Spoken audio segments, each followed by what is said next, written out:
Salut, salut chers combattants, c'est le Banin de Hindi. Je vous remercie, n'est-ce pas, d'être connecté sur le terrain. Une fois de plus, je vais parler du combattant Isama qui a, n'est-ce pas, été arrêté. Aujourd'hui, c'est le 3e jour de son incarcération. Le 3e jour. Arrêté pour rien. Privé de liberté pour rien. Privé de ses droits pour rien. Dans ce que les sardinards appellent banalement un état de droit. Mais nous ne sommes pas un état de droit au Cameroun. Nous ne sommes pas un état de droit au Cameroun. Le Cameroun, ce n'est pas un état de droit. Un pays où il n'y a pas de loi. Un pays où des lois et des institutions sont remplacées par des individus. Les individus sont devenus la loi. Ils sont devenus des institutions. Et ça, on veut nous faire appeler cela un pays, une nation, une république. Moi, je dis, trop, c'est trop. Chers Camerounais, chers combattants, chers brigadiers, nous devons mettre fin à cela. Et ça m'a arrêté, on dit par le délégué à la sûreté nationale, ou c'est le délégué provincial, on dit qu'il est le prisonnier de quelqu'un. Un peu comme Mamadou Mota est le prisonnier de... Mamadou Mota est le prisonnier de Kaba Yégué Djibril. Un peu comme N'Djameni Rosange est la prisonnière, n'est-ce pas, de Ketia Cortez.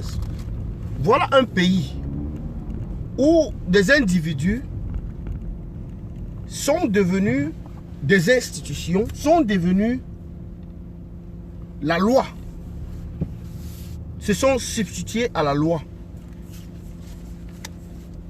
Ça, c'est une contrée. C'est une république bananière. Mais ça ne peut en aucun cas être appelé un pays. Ça ne peut en aucun cas être appelé un pays. On ne peut pas être dans un système où ce sont des individus qui dictent leur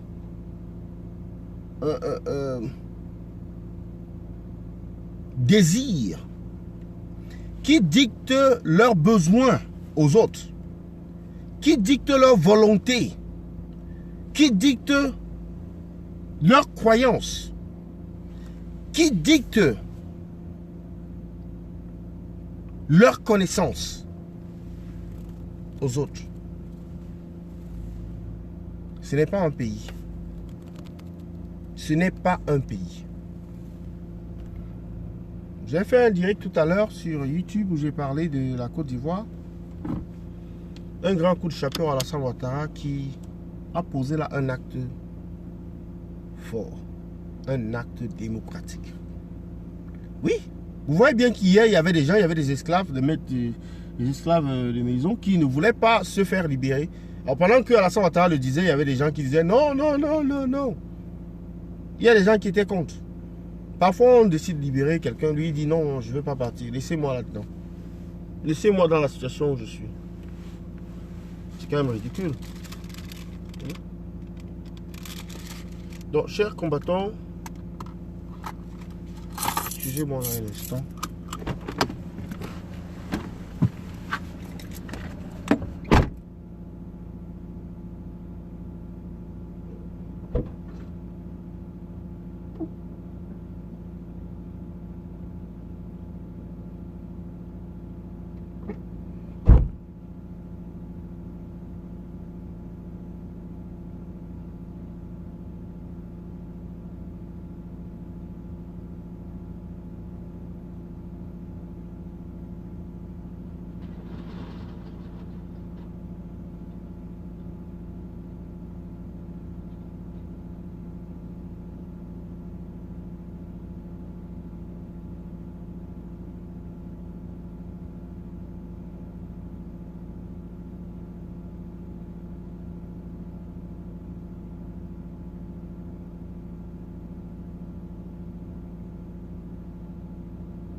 Salut, excusez-moi pour n'est-ce pas, cette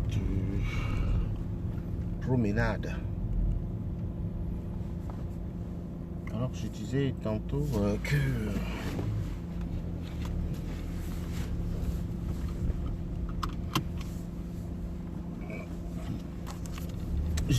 que qu'en Côte d'Ivoire, lorsque Alassane Ouattara annonce qu'il ne sera plus candidat, il y a des gens qui sont fâchés, il y a des gens qui ne sont pas contents.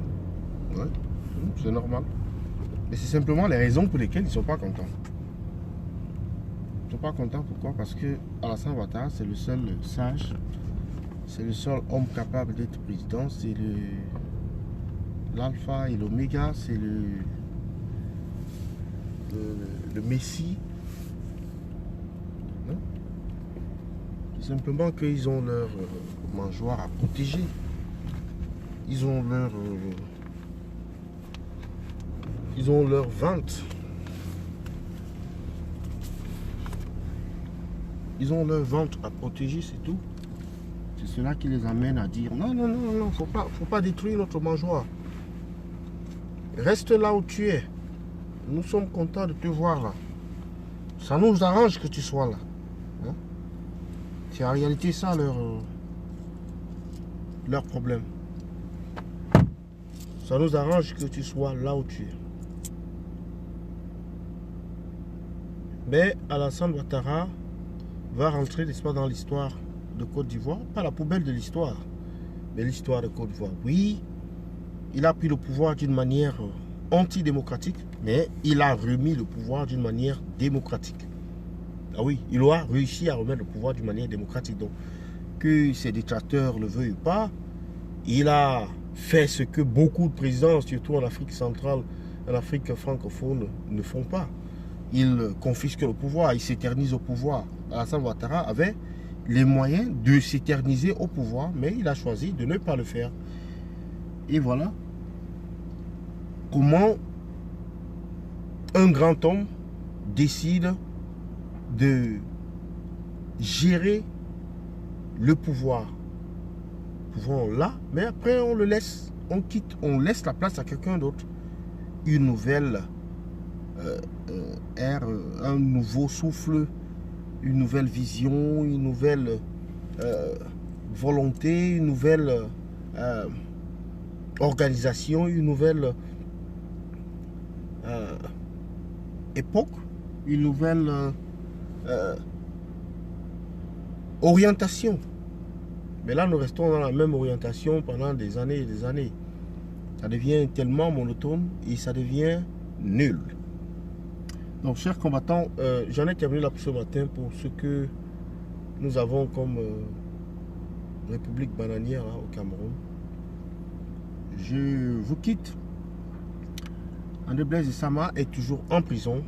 Le délégué provincial à la Sûreté nationale, apparemment, a décidé de faire de lui son prisonnier à lui. On attend ce que dira la loi. Et il est la loi.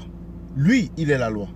Donc, chers combattants, mobilisons-nous pour non seulement libérer Blaise Essama, mais également lui apporter tout le soutien dont il a besoin en ce moment, que ce soit financièrement, physiquement. Allez-y à la PJ, lui rendre visite, apporter à manger, lui donner de l'eau. Parce que vous savez, l'état des prisons de Biya, l'état, n'est-ce pas, des cachots de Biya, ce n'est pas un état qu'on aimerait, n'est-ce pas, souhaiter ou alors envisager d'y mettre qui que ce soit. J'en ai terminé, c'était le Banane de Yingui. Bonne journée à vous, à bientôt, bye bye, bon week-end.